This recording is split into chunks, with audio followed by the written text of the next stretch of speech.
Thrissur DCC ഓഫീസിൽ മറ്റത്തൂരിൽ നിന്നുള്ള കോൺഗ്രസ് പ്രവർത്തകരുടെ പ്രതിഷേധം.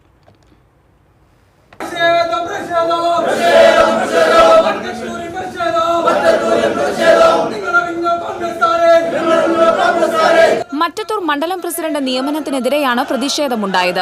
മണ്ഡലം പ്രസിഡന്റായി നിയമിച്ച ഹസൻ പാർട്ടിയിൽ പോലുമില്ലാത്ത ആളാണെന്ന് ചൂണ്ടിക്കാട്ടിയായിരുന്നു പ്രതിഷേധം. പ്രാദേശിക പ്രവർത്തകരുടെ കടുത്ത അതൃപ്തിയിലും ജോസഫ് ടാജറ്റ് ഒരു പ്രവർത്തന പരിചയവുമില്ലാത്ത ആളെ മറ്റത്തൂർ കോൺഗ്രസ് മണ്ഡലം പ്രസിഡന്റായി നിയമിച്ചുവെന്നാണ് പ്രവർത്തകരുടെ ആരോപണം. മണ്ഡലം പ്രസിഡന്റിനെ മാറ്റി നിർത്തുകയും നിലവിലുണ്ടായിരുന്ന മണ്ഡലം പ്രസിഡന്റ് മാറ്റി നിർത്തി, അതിലുള്ള DC സെക്രട്ടറിയെ മാറ്റി നിർത്തി, എല്ലാവരും മാറി നിൽക്കാൻ പറഞ്ഞു പാർട്ടി.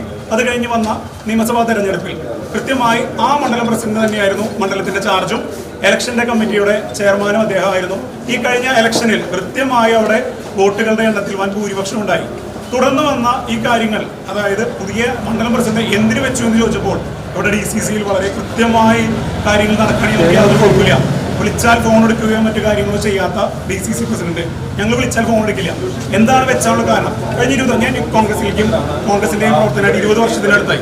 20 വർഷമായിട്ട് ഇതുവരെ അദ്ദേഹത്തെ കണ്ടിട്ടില്ല. അവിടെ ഇത്രയധികം പ്രശ്നങ്ങൾ, പഞ്ചായത്ത് ഇലക്ഷൻ കഴിഞ്ഞിട്ട് ഇത്രയധികം പ്രശ്നങ്ങൾ ഉണ്ടാവാൻ കാരണം DCC പ്രസിഡന്റാണ്. DCC പ്രസിഡന്റ് അന്ന് 24 സ്ഥാനാർത്ഥികളിൽ 3 പേരെ ഇവിടുന്ന് നിയോഗിച്ച് വിടുകയും അവിടെ ചിഹ്നം കൊടുത്ത് അവിടെ മത്സരിപ്പിക്കാൻ നിർത്തുകയും അങ്ങനെ ചെയ്തതുകൊണ്ടാണ് മറ്റത്തൂർ പഞ്ചായത്തിൽ ഇത്രയധികം പ്രശ്നങ്ങൾ ഉണ്ടായതും.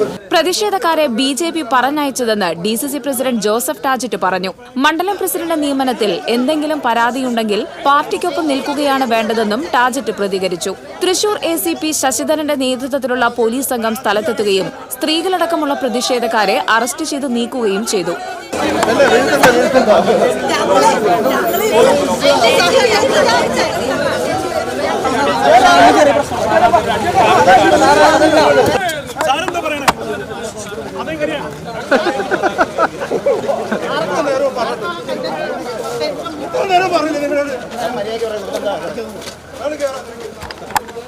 TCV news, Thrissur.